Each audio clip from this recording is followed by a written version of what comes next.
मी ह्या पत्रकारांशी काही बोललो पण नव्हतो, त्यांना भेटलो पण नव्हतो, माझं कुठे काही स्टेटमेंट नाही, काही नाही, कशाचा काही पत्ता नाही. हे स्वतःहूनच लावत होते बातम्या.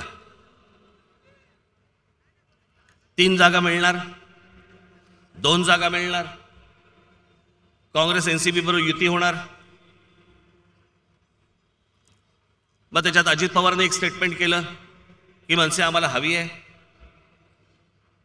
मग पृथ्वीराज चव्हाणांनी स्टेटमेंट केलं मनसे आम्हाला नकोय. अरे मी विचारलं का तुम्हाला? मग मी एके दिवशी अजित पवारांना फोन केला, म्हटलं हो मला जरा भेटायचं आहे. आणि भेटून मी त्यांना हाच प्रश्न विचारला. मी म्हटलं मी तुमच्याकडे युतीचा प्रस्ताव मांडला. ते बोलले नाही. म्हटलं म्हणजे जागा वाटपाचा विषयच नाही. बाकी इतर म्हटलं माझ्या पक्षातनं कोणी नेते तुमच्याशी बोलले का? ते बोलले नाही. म्हटलं मग तुम्ही का स्टेटमेंट देताय? अशोक चव्हाणांना यांना पण बाकीच्यांना पण विचारलं मी. म्हटलं आम्ही तुमच्याशी काही बोललोय का? वर्तमानपत्रांमध्ये काही बातम्या येतात, चॅनलवरती काही बातम्या दाखवतात, म्हणून म्हटलं ते येणार आणि तुम्हाला प्रश्न विचारणार आणि तुम्ही काही उत्तर देणार. तुम्हाला हवंय का नकोय याच्यापेक्षा मला तुमच्यावर यायचंय की नाही यायचं हे पहिला प्रश्न आहे ना.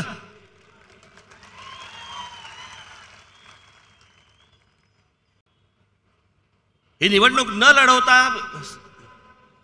महाराष्ट्रभर प्रचार करणं, हे आज जे देशावरती जे संकट आलेलं आहे दोघांचं,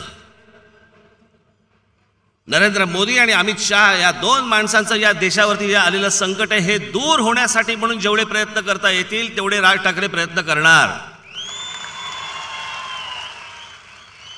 त्याचा जर फायदा काँग्रेसला आणि एनसीपीला झाला तर झाला, आणि महाराष्ट्रामध्ये फायदा व्हायचा असेल तर तो त्यांनाच होईल. इथे काय तेलुगू देसम आहे का तृणमूल काँग्रेस आहे का इतर कोणी आहे? इथे महाराष्ट्रामध्ये काँग्रेस आहे आणि एनसीपी आहे.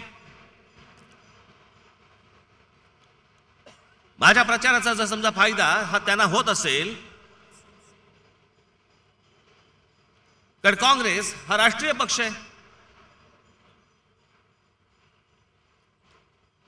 आणि भाजपाचे लोक निवडून येता कामा नयेत, त्यांच्या सहकारी पक्षाचे लोक निवडून येता कामा नयेत, याच्यासाठी जर समजा मी बोलणार असेल, प्रयत्न करणार असेल तर लगेच घरंगळत गेले.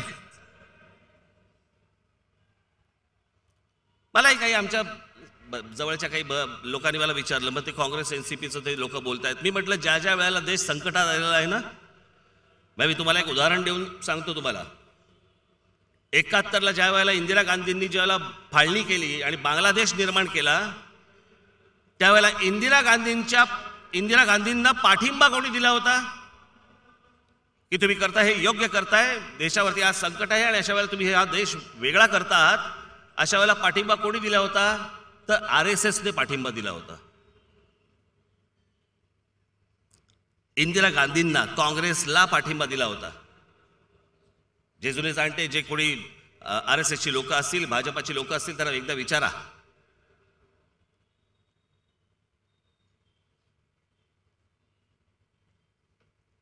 ला ज्या वेळेला 75ला ज्याला आणीबाणी आणली गेली आणि 77ला ज्यावेळेला निवडणुका झाल्या, जनता पक्ष ज्या त्यावेळेला निवडणुकीमध्ये होता, त्या जनता पक्षाला मतदान करणारे असंख्य काँग्रेसवाले होते, असंख्य काँग्रेसची घराणी होती की ज्यांनी जनता पक्षाला मतदान केलं होतं. काय फरक पडला? ज्यावेळेला राजीव गांधींचं ज्यावेळेला हत्या झाली, इंदिरा गांधींची हत्या झाली, इंदिरा गांधींची ज्यावेळेला हत्या झाली त्यावेळेला अनेक अशी कुटुंब होती, भारतीय जनता पक्षातली असतील, संघातली असतील, की ज्यांनी काँग्रेसला मतदान केलं की नाही आमच्या पंतप्रधान गेल्या, त्याला मारलं. नेहमी एका ठिकाणी काय शिक्का मारत असलेले लोक, असा काही प्रसंग निर्माण झाला की त्याला दुसऱ्या ठिकाणी शिक्का मारू लागले. राजीव गांधींची हत्या झाली त्यावेळेलाही तेच झालं. अनेकांनी काँग्रेसला, तुम्ही जर राजीव गांधींची जर निवडणूक आठवत असेल तर निवडणुकीच्या मध्यात राजीव गांधींची हत्या झाली होती.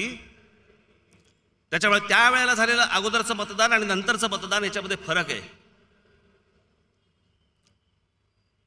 ज्या ज्या वेळेला देश संकटात आलाय, अडचणीत आलाय, मला असं वाटतं त्यावेळेला वेगळा विचार करणं गरजेचं असतं. त्या लोकांना मी तेच सांगितलं, म्हटलं हो,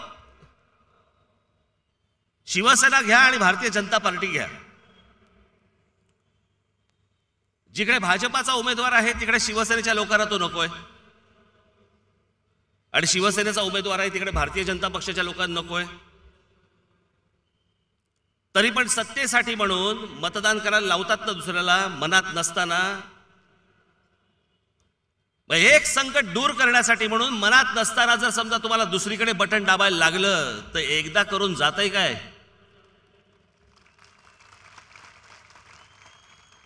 गंमत म्हणजे मी दुसरीकडे आजपर्यंत मतदान केलेलं नाही,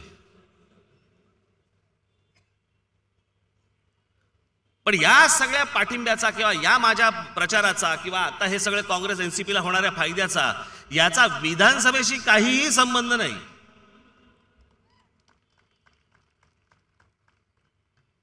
ही आता परिस्थिती आता अशी आहे आणि त्या परिस्थितीनुसार घेतलेला तो निर्णय आहे.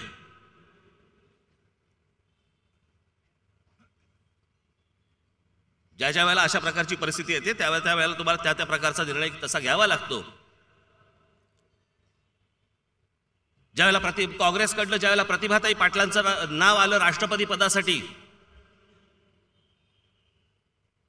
एक मराठी राष्ट्रपती होणार असेल म्हणून माननीय बाळासाहेबांनी काँग्रेसला पाठिंबा दिला, काँग्रेसच्या उमेदवाराला पाठिंबा दिला होता प्रतिभाताई पाटलांसाठी.